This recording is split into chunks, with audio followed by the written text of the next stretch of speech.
বেতন কাঠামোতে বড় পরিবর্তন, নবম পে স্কেল কার্যকরে স্বস্তির বার্তা। আসসালামু আলাইকুম। সম্মানিত সরকারি চাকরিজীবী ভাই ও বোনেরা, এই ভিডিওটি বিশেষভাবে আপনাদের জন্য। সম্পূর্ণ বিষয়টি বোঝার জন্য অনুগ্রহ করে ভিডিওটি শেষ পর্যন্ত দেখুন। এ ধরনের গুরুত্বপূর্ণ আপডেট সবার আগে পেতে চ্যানেলটি সাবস্ক্রাইব করুন, ভিডিওতে লাইক দিন এবং আপনার মূল্যবান মতামত কমেন্টে শেয়ার করুন। এই সিদ্ধান্তটা আসলে হঠাৎ করে নেওয়া কোনো ঘোষণা না। এটা অনেক দিনের জমে থাকা বাস্তবতার ফল, যেই বাস্তবতা প্রতিদিন সরকারি চাকরিজীবীরা অনুভব করেছেন।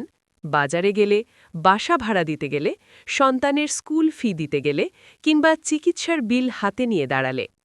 একসময় যে বেতনে স্বাচ্ছন্দ্য ছিল, সেই বেতনই ধীরে ধীরে শুধু টিকে থাকার জন্য যথেষ্ট হয়ে উঠেছিল। জীবন আর এগোচ্ছিল না, শুধু চলছিল। এই চলছে আর ভালোভাবে বাঁচার মাঝখানে যে পার্থক্য, সেটাই সবচেয়ে বেশি বোঝে একজন চাকরিজীবী।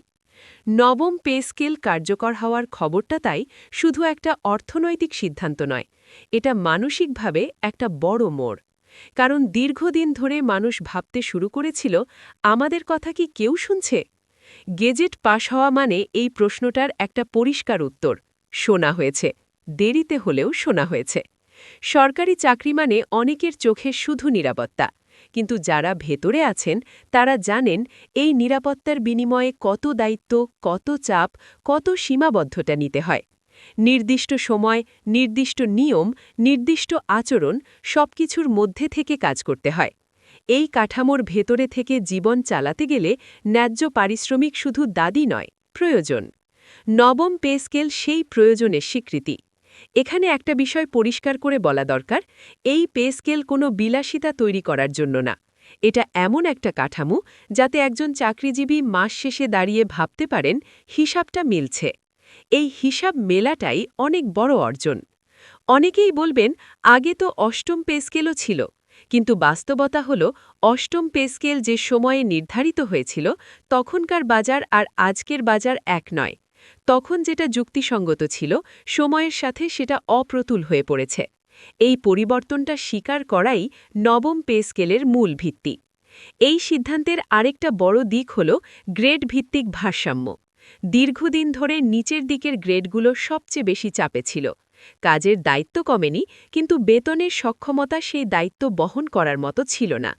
নতুন কাঠামোতে এই জায়গাটায় পরিবর্তনের চেষ্টা দেখা যাচ্ছে।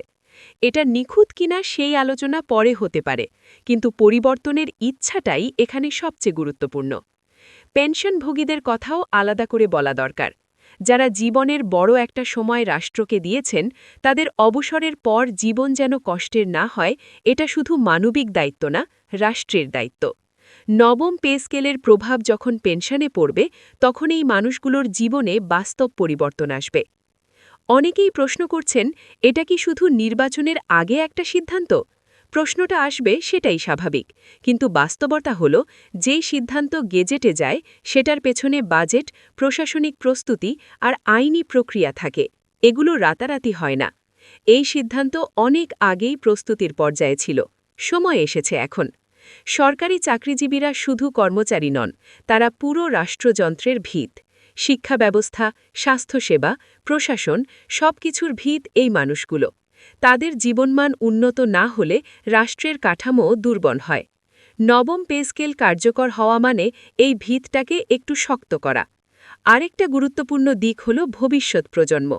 দীর্ঘদিন ধরে অনেক মেধাবী তরুণ সরকারি চাকরির প্রতি আগ্রহ হারাচ্ছিলেন, কারণ পরিশ্রমের তুলনায় প্রাপ্তি কম মনে হচ্ছিল। নতুন পে স্কেল এই মানসিকতা বদলাতে সাহায্য করবে।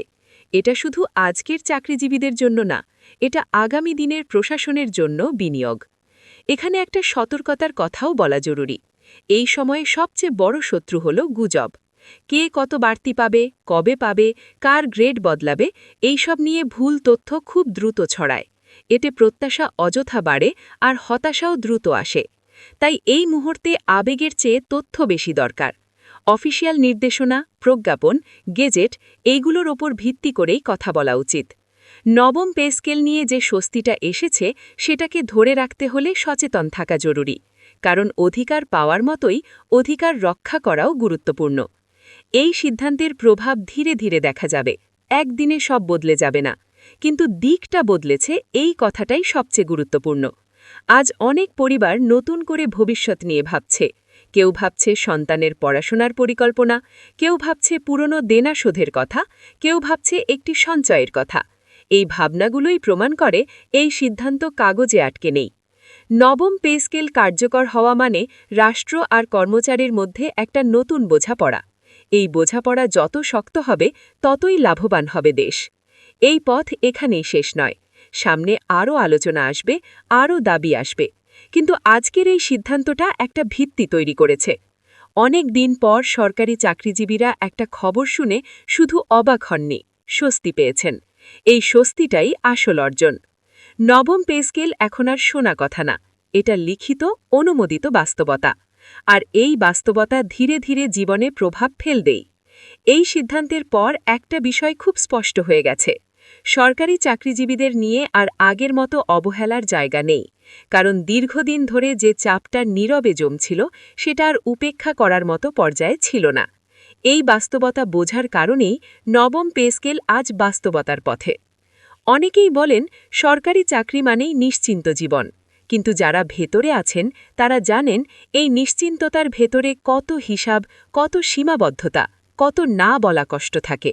নির্দিষ্ট আয়ের মধ্যে থেকে বাড়তে থাকা খরচ সামলানো মানে প্রতিদিনই একটা ছোট লড়াই। এই লড়াইটা সবচেয়ে বেশি বোঝা যায় মাসের শেষের দিকে, যখন বেতন প্রায় শেষ কিন্তু মাস এখনও শেষ হয়নি। তখন মানুষ হিসাব করে কোনটা বাদ দেওয়া যায়, কোনটা একটু পরে করা যায়। এই মানসিক চাপটাই সবচেয়ে ক্লান্তিকর। নবম পে স্কেল সেই জায়গায় একটা পরিবর্তনের আশা দেখাচ্ছে। এটা সব সমস্যা একসাথে সমাধান করবে না, কিন্তু ভারটা কিছুটা হালকা করবে। আর কখনো কখনো এই কিছুটাই অনেক বড় হয়ে দাঁড়ায়। এই পে স্কেলের আরেকটা গুরুত্বপূর্ণ দিক হল দায়িত্ব আর প্রাপ্তির সম্পর্ক। বহুদিন ধরে সরকারি চাকরিতে দায়িত্ব বেড়েছে, কিন্তু সেই অনুপাতে প্রাপ্তি বাড়েনি।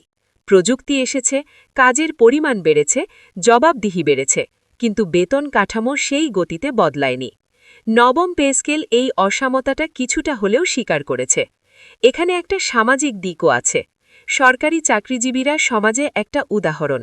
তাদের জীবনযাত্রা যখন চাপে থাকে, তখন তার প্রভাব পড়ে পুরো সমাজে।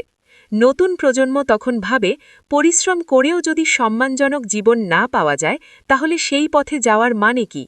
এই মানসিকতা বদলানো খুব জরুরি ছিল। নবম পে স্কেল কার্যকর হওয়ার খবরটা তাই শুধু বর্তমান কর্মচারীদের জন্য না, ভবিষ্যৎ কর্মচারীদের জন্য একটা বার্তা। এই বার্তা বলছে রাষ্ট্র এখনও তার কর্মীদের গুরুত্ব দেয়। আরেকটা গুরুত্বপূর্ণ বিষয় হল মুদ্রাস্ফীতি। গত কয়েক বছরের টাকার মূল্য যেভাবে কমেছে, সেটা সবাই অনুভব করেছে। একই টাকায় আগের মতো জিনিস পাওয়া যায় না। এই বাস্তবতাকে স্বীকার না করলে যে কোনো বেতন কাঠামোই অর্থহীন হয়ে যায়। নবম পে স্কেল সেই স্বীকৃতিরই একটা ফল।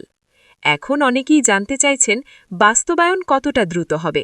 এই প্রশ্নটা যৌক্তিক, কিন্তু এখানে মনে রাখা দরকার গেজেট প্রকাশ মানে প্রক্রিয়ার সবচেয়ে গুরুত্বপূর্ণ ধাপ। এর পরের ধাপগুলো প্রশাসনিক, আর সেগুলো সময় সাপেক্ষ হলেও থেমে থাকার সুযোগ নেই।